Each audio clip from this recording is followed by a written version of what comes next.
We've got rain on the radar and a big weekend weather maker. When to expect waves of heavy rain, flooding, and storm chances for our next WRAL weather alert days. Plus, the newest modeled tracks for 2 tropical systems. We're in the WRAL storm tracker with a live look at where these storms are now and where they're headed. Funding cut. Durham Pride starts today, but they won't have any money from the county for the events. Why leaders tell me they were concerned about losing federal funding. Welcome to the 7 o'clock news, everybody, here on WRAL. I'm Dan Haggerty. It is a WRAL weather alert day, and there is so much to talk about right now. So you've got this little cell here. Well, we got the tropics here, but we also got a cell near Johnston County. You've got this big system out to our east right now. And, oh, yeah, we've got a potential tropical cyclone 9 headed our way as well. And it won't be long before the tropical cyclone turns into a tropical storm. So check out the projected path right now as you see it heading up toward our direction. Could make landfall next week, and it could eventually impact our area. Meteorologist Kat Campbell keeping an eye on a lot of things, the tropics, of course, but we also have some weather moving through tonight. Yes, Dan, a quick update before we get to the tropics because high school football games are happening. It's Football Friday after all, and we do have rain moving through Johnston County right now, just north of Hillsborough and then south of Fayetteville, another area of rain that we're monitoring. Clayton, the rain's going to be clearing out here pretty soon, and I do want to point out, although the rain is a bit heavier toward Four Oaks, and eventually that heavier rain is going to be moving into Smithfield here pretty shortly. As of right now, there is no lightning within that cell, which is very important for the high school football calls. I will say also Futurecast kind of delaying the arrival of the rain by about 2 hours from what we saw earlier today, with a lot of this moving in pretty late tonight, but it may be a soggy night as you head to bed. Now let's talk tropics. We've got potential tropical cyclone number 9 and Umberto. That one's not the one to watch. It's this one, and this one will become Imelda soon. It doesn't have the strength and the parameters just yet. But the bottom line is it's going to be headed for the Bahamas this weekend. They needed to go ahead and issue some alerts there as it strengthens into a tropical storm over the weekend. And it could become a hurricane as it approaches the Carolina coast early next week.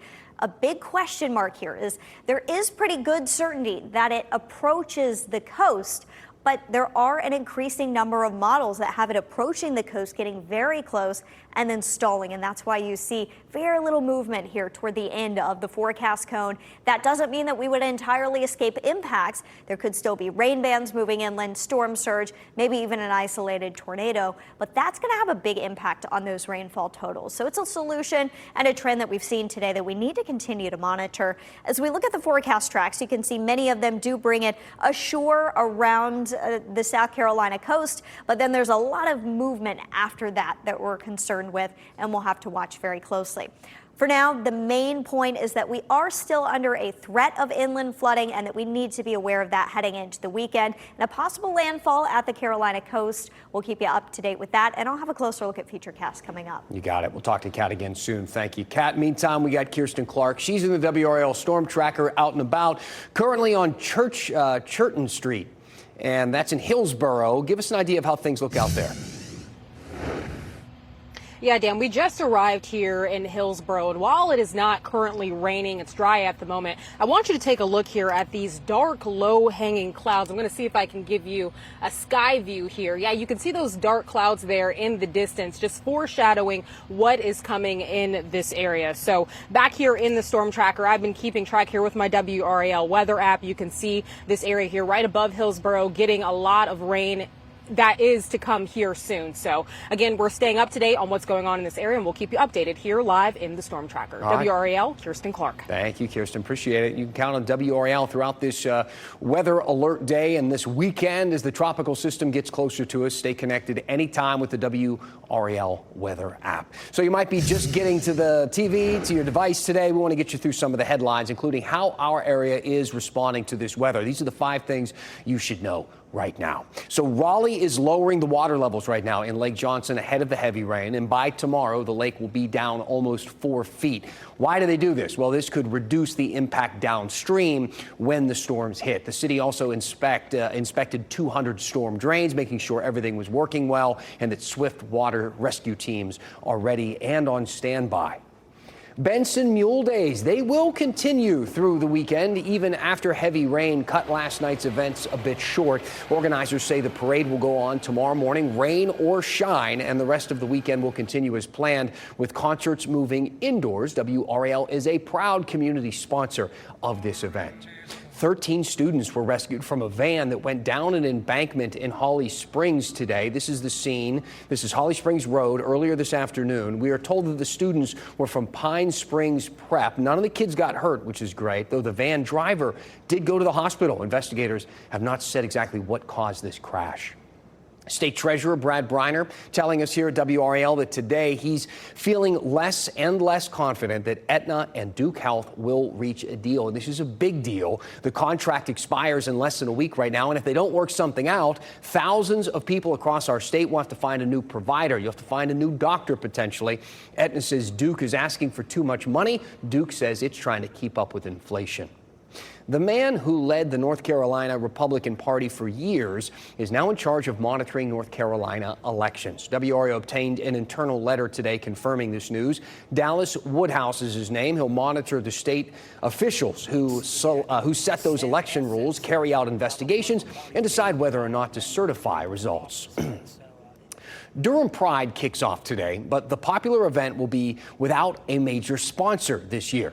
Durham County decided not to fund the LGBTQ Center of Durham's event. They blame pressure around DEI for this. WRAL's Monica Casey asked them for an explanation. County leaders emphasize they do support Pride, but they made the decision not to provide funding this year because they are concerned about losing federal money. The county gets about $100 million from the federal government each year, funding schools, social services, and public health initiatives. What would happen in the meantime to our most vulnerable community members if we lost funding for these vital programs that people rely on for food, for shelter, for formula for their babies and diapers? Commission Chair Netta Alam tells me county staff was concerned about pressure from the federal government. And when they saw what was happening to communities like Buncombe County and the city of Austin receiving letters from the DOJ for quote unquote violating the administration's executive orders around DEI, really triggered concern of how the Trump administration is putting communities like ours under a microscope. Alam calls this an impossible decision and emphasizes elected officials and county staff do support Pride. But our commitment to Pride and the LGBTQ Center and community doesn't change. All of us as a board are still marching together. We have our county staff who are joining us in marching as well. She has also created a $10,000 fundraiser. We show them that we're not going to bow down by coming out to Pride, making it the loudest, brightest Pride that we've ever had in Durham, and just supporting each other and loving each other. In Durham, Monica Casey, WRAL News. Durham's Pride events will run through the weekend. We have a full schedule on our website if you'd like to check it out. You should really think about taking a trip to Western North Carolina sometime this fall. The best way to help those towns to recover is to show up. After the break, we're going to show you why taking a trip to the mountains is good for our neighbors and good for you too.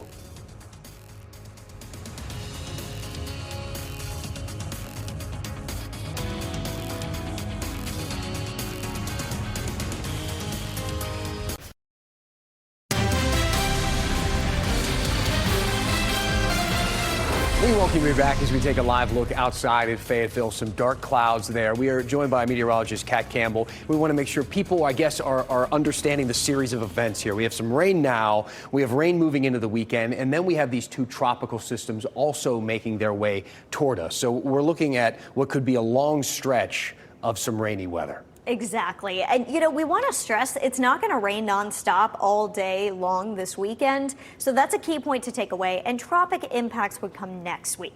Let's talk about the flood risk, a high risk or a medium risk for flooding, I should say, tomorrow. And that's why tomorrow is a WRAL weather alert day. The threat is lower Sunday and the rain should be less widespread Sunday. And then we were upgraded to a medium risk for part of our area Monday and most of our area Tuesday. Forecast rainfall over the next 3 days. and these numbers may even be a little on the high side, but you can see a pretty good chance that you'll pick up an inch of rain between now and the end of the weekend. When you look at this as a whole over the next week, this map actually just updated from when I looked at it a couple minutes ago. So we've got some new data in, and it's actually trimmed back in the western part of our viewing area. The rainfall total's a bit closer to that 3 to 4 inch zone, still closer to 4, maybe up to 5 inches in the eastern part of our viewing area. And there is still that area of 6 to 8 inch rainfall totals for a small sliver of our coastline. But that's all going to have to do with the tropics. Let's start with the storms that we're watching tonight. We've got some rain and storms south of Fayetteville. Those are moving into Fayetteville as we speak. Some thunderstorms that are likely to follow moving into Cumberland County. And that shower I told you about at the top of the newscast in Johnston County now has some lightning associated with it as it moves in just south of Smithfield and south of I-95. Also Goldsboro, there's some rain nearby, thunder and lightning. You're probably hearing it. That's just southeast of you. Tomorrow morning, there is a small chance for rain. We've got a lot of moisture. We've got a front hanging out nearby, so we can't rule out rain at any point in time during the day. But the radar should become more active as we head into the afternoon hours tomorrow. Scattered storms on and off during the afternoon and evening. And we'll be watching for this throughout the evening hours. So if you're headed to the NC State game, make sure that you bring some rain gear. I'm not saying it's going to rain nonstop the whole game, but you're probably going to run into some rain for at least part of the game. Hang in there. At least it won't be terribly hot. Potential tropical cyclone number 9 was issued at 5 o'clock. It's not yet a tropical storm, not yet a tropical depression, but it's expected to become one, and it's going to impact the Bahamas very soon. That's why it got this designation. Once it does strengthen, it will become Imelda, a tropical storm Imelda this weekend, approaching the Carolina coast as perhaps a hurricane or a strong tropical storm early next week. And then there's considerable uncertainty as to how far inland it makes it and how fast it moves inland. Some of the models are really slowing things down as it closes in. If that happens, we could just be pushing water ashore. That would bring a greater storm surge risk. And depending on how this plays out, it could affect the rainfall totals as well. A quick positive here, Hurricane Umberto is not expected to impact us still, and you can clearly see that in the forecast track. Bermuda will still need to keep an eye on it, but more than likely it won't be a direct threat there either. High temperatures stay in the 80s, or I should say in the 70s for almost the entire 7-day forecast. Quite a break after all these 90s. We had 89 for the high today, Dan. All right, thank you, Kat. Hey, just a reminder, if you see some breaking news out there, maybe there's weather in your area, or you just have a tip for us, you can report it. Go to WRAL.com/report it. Send us your video, pictures, or tip to our news team. So all week, we've talked about how it has been now 1 year since Helene hit North Carolina. WRAL's documentary on this subject just aired last night. It was a powerful story, really worth checking out. If you missed it, you should check it out now. It's on the WRAL YouTube page. It is called Helene, What We Lost, What We Found. And for a moment, we'd like to talk a bit more about that last part and really what you might find when you visit the mountains. One of the best parts of living in our area is something that you've probably said before or heard before. You've probably mentioned it to friends or family, maybe out of state. What do you say? You say, we love living here. A couple hours to the beach, a couple hours to the mountains. It's a great perk being in the Triangle. But you remember, it's important to know that those places can only be there and thrive for us if we are there for them too. And right now, our neighbors in the North Carolina mountains really need us. They need us to take a trip, take a hike, have a nice dinner, have another nice dinner, see a show, buy some art, book a hotel room, pay a visit, stay a while. And now is the time because our mountain towns are open for business.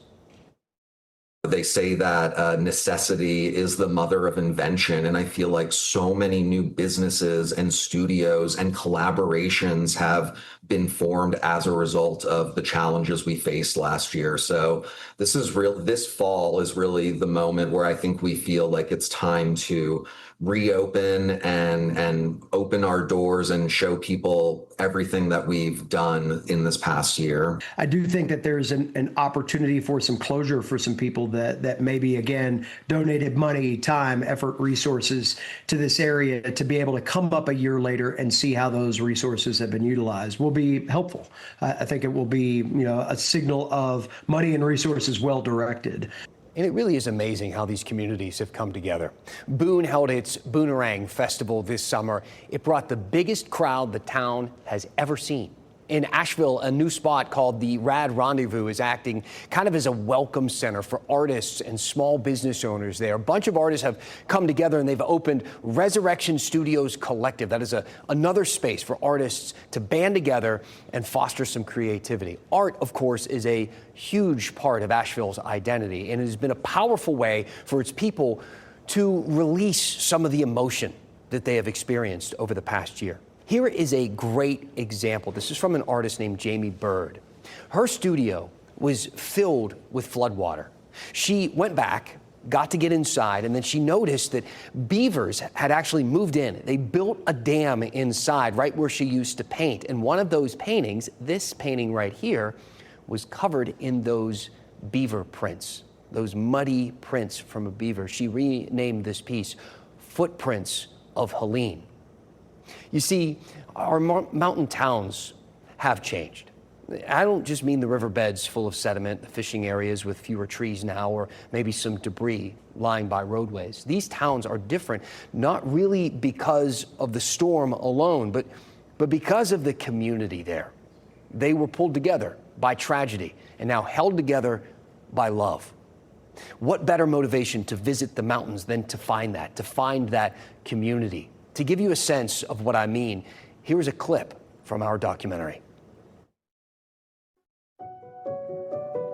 Marshall in Madison County was flooded end to end during Helene. I saw a building bobbing down Main Street. Joel Friedman, who owns Zuma Coffee, was ready to give up. And as soon as I parked my car, there was a crowd of people surrounding me, telling me I had to do this again, that they needed me. And in that moment, there was never a question again. Zuma reopened in May. So what gives you hope? What gives me hope? Well, if the cameras were panning around, they would see a full house right now at 11:30 in the afternoon on a Wednesday, which gives me a lot of hope. There is hope in Lake Lure, where 22 inches of rain overwhelmed the town's dam, forcing evacuations. Kara Vaughn and Paul Brock own Lord Market and live in Batcave. Their business became the gathering place to get supplies and food after the flood. Those first weeks, I cried all the time. And we would meet people across the street coming for food and just be hugging complete strangers and crying. We got a long way to go. We really need people to come and enjoy this place like they did before. And from every town, an invitation. Don't forget us either. Come down and see us. So the thing everyone needs to know is that Hot Springs is open. Hot Springs is here, but we need you to come here. And so we need people to come visit us for a weekend, come stay for a weekend. Today is the open mic night. We're at Lord Market. We're here, we're open, we're ready to receive, come visit. They lost so much and found what matters.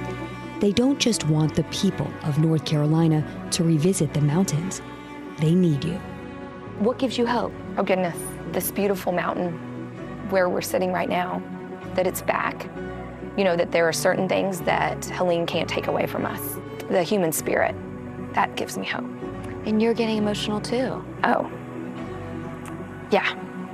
Why do you think that is? Oh, because we've been through an incredible thing. And when we talk about the people that we've gone through it with, that's powerful. Still not convinced? How about we try a little nostalgia? We went back 30 years in the WRAL archive and we found a classic story about the fall colors in the North Carolina mountains. It's right after the break.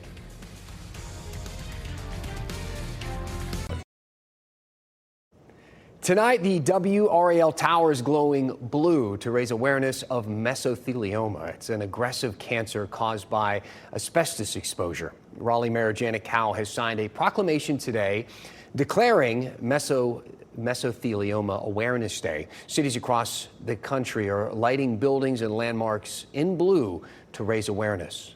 We are headed into perhaps the most beautiful time of the year in the North Carolina mountains. Taking a trip to see the fall colors there has been a tradition for decades. So we went back a few decades into the WRAL archive and found a classic story of autumn in the mountains. Here's your Friday dose of nostalgia.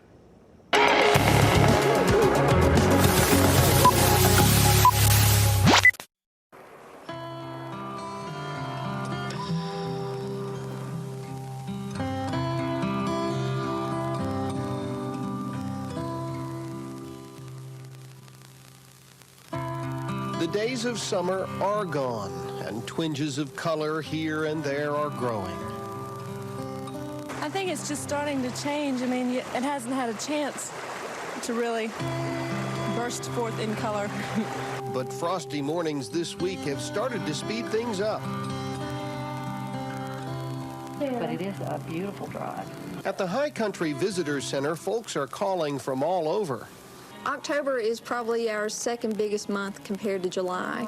Tourism is the #1 industry here, and folks are streaming in for the fall color show. Yes, I would say they're starting to fill up. The color is expected to peak in the highest elevations in about a week. The rest of the mountains, 10 days later. Well, if it was anything like it was last year, it'll be great. We're going to have one whale of a color.